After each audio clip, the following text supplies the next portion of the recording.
Welcome back to art of being happy. ഈ ആഴ്ച വളരെ സ്പെഷ്യലാണ് because it's Onam time.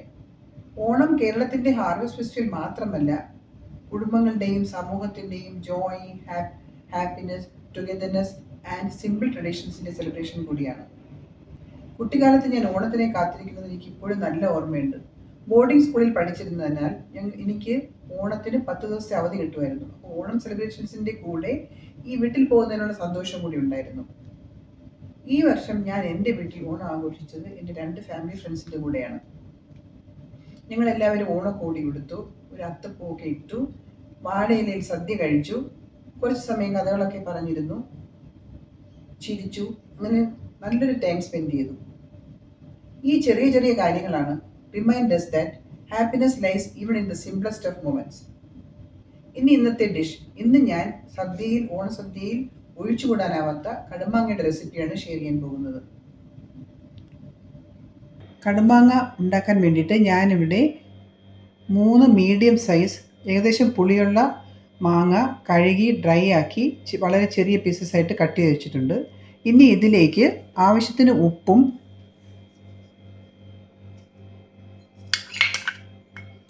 1 table spoon white വിനിഗറും ഒഴിച്ച് നന്നായി മിക്സ് ചെയ്ത് വെക്കുക.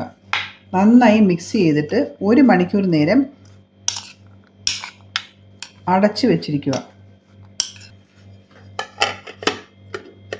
ഇനി നമുക്ക് അടുത്ത ഇൻഗ്രീഡിയൻസിലോട്ട് പോകാം. ഇനി ആവശ്യമുള്ളത് കടുക് 1/2 ടീസ്പൂൺ, ഉലുവ 1/4 ടീസ്പൂൺ, റെഡ് ചില്ലിയും 3 numbers, ginger 1/2 inch chopped, garlic 3 cloves chopped, green chilli 3 numbers chopped, പിന്നെ 2 തണ്ട് കറിവേപ്പിലയും. ഇനി അടുത്ത സെറ്റ് ഓഫ് ഇൻഗ്രീഡിയൻസ് എന്ന് പറയുന്നത് നല്ലെണ്ണ. അത് കഴിഞ്ഞ് turmeric powder 1/4 teaspoon, Kashmiri chilli powder 1 table spoon, കായപ്പൊടി 1/4 ടീസ്പൂൺ, ഉലുവാപ്പൊടി 1/4 ടീസ്പൂൺ. ഇനി നമുക്ക് ഇത് എങ്ങനെയാണ് ഉണ്ടാക്കേണ്ടതെന്ന് നോക്കാം. മാങ്ങ മാരിനേറ്റ് വെച്ചിട്ട് ഇപ്പോൾ ഏകദേശം 1 മണിക്കൂറായി. ഞാനിവിടെ ഒരു പാനിൽ 2 ടേബിൾ സ്പൂൺ നല്ലെണ്ണ ചൂടാക്കാൻ വെച്ചിട്ടുണ്ട്. ചൂടായി വന്നപ്പോൾ ആദ്യം കടുക് ഇട്ട് കൊടുക്കുന്നു. കടുകെല്ലാം പൊട്ടി വന്നിട്ടുണ്ട്. ഇനിയിപ്പോൾ അതിലേക്ക് ഉലുവ ഇടുന്നു. ഉലുവ ഇട്ട് കഴിഞ്ഞിട്ട് റെഡ് ചില്ലി ഇടുക.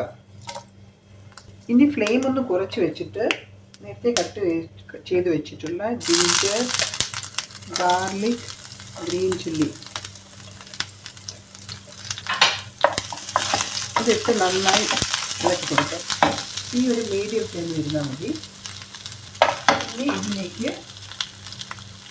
കറിവേപ്പിലയും ഇട്ട് കൊടുക്കുക.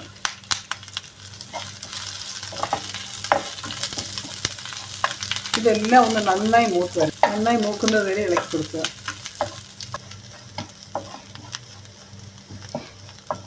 അപ്പോൾ ഇതൊക്കെ നന്നായി മൂത്ത് വന്നിട്ടുണ്ട്. ഇനി സ്റ്റൗ ഓഫ് ചെയ്തിട്ട് അതിലേക്ക് നേരത്തെ എടുത്ത് വെച്ചിരുന്ന മഞ്ഞളും കാശ്മീരി ചില്ലിയും കായവും ഉലുവപ്പൊടിയും ചേർക്കുക. സ്റ്റൗ ഓഫ് ചെയ്തില്ലെങ്കിൽ അത് കരിഞ്ഞു പോകും. അതുകൊണ്ടാണ് സ്റ്റൗ ഓഫ് ചെയ്തിട്ട് ഈ പൊടി ഇടാൻ പറഞ്ഞത്. ഇനി ഇതൊരു 10 മിനിറ്റ് അങ്ങനെ വെക്കണം. ഇത് വെച്ച് തണുക്കണം. തണുക്കുന്നവരെ ഇതിങ്ങനെ വെച്ചിട്ട് പിന്നെ നമുക്ക് മാങ്ങ ആഡ് ചെയ്യാം. സ്റ്റൗ ഓഫ് ചെയ്ത് വെച്ചിട്ട് ഇപ്പോൾ 10 മിനിറ്റായി. ഏകദേശം 10 മിനിറ്റ് കഴിഞ്ഞു. ഇനിയിപ്പോൾ ഇതിലേക്ക് നേരത്തെ മാരിനേറ്റ് ചെയ്ത് വെച്ച് മാങ്ങ ഇട്ട് കൊടുക്കുക. മാങ്ങ ഇട്ട് കൊടുത്ത് നന്നായി മിക്സ് ചെയ്ത് കഴിഞ്ഞതിന് ശേഷം നമുക്ക് ഉപ്പൊന്ന് ചെക്ക് ചെയ്ത് നോക്കാം. ഉപ്പ് കുറവാണെങ്കിൽ നമുക്ക് വീണ്ടും ആവശ്യത്തിനനുസരിച്ച് ആഡ് ചെയ്ത് കൊടുക്കും. ഇപ്പോൾ കടുമാങ്ങ റെഡിയായി. ഇനി ഇത് ഒരു എയർ ടൈറ്റ് ബോട്ടിലിൽ പ്രിസർവ് ചെയ്ത് വെക്കാം. കഴിയുന്നത് നമ്മളിപ്പോൾ ഇന്നുണ്ടാക്കിയിട്ട് ഇന്ന് കഴിക്കുന്നതിന് വരെ ഒരു ഏകദേശം 2 ദിവസമൊക്കെ വെച്ചിട്ട് കഴിക്കുന്നതായിരിക്കും കൂടുതൽ ടേസ്റ്റ് ആയിട്ട് വരുന്നത്. അപ്പോൾ എല്ലാം ഒന്ന് സെറ്റിലായി എല്ലാം ഒന്ന് മിക്സായി വരുമല്ലോ.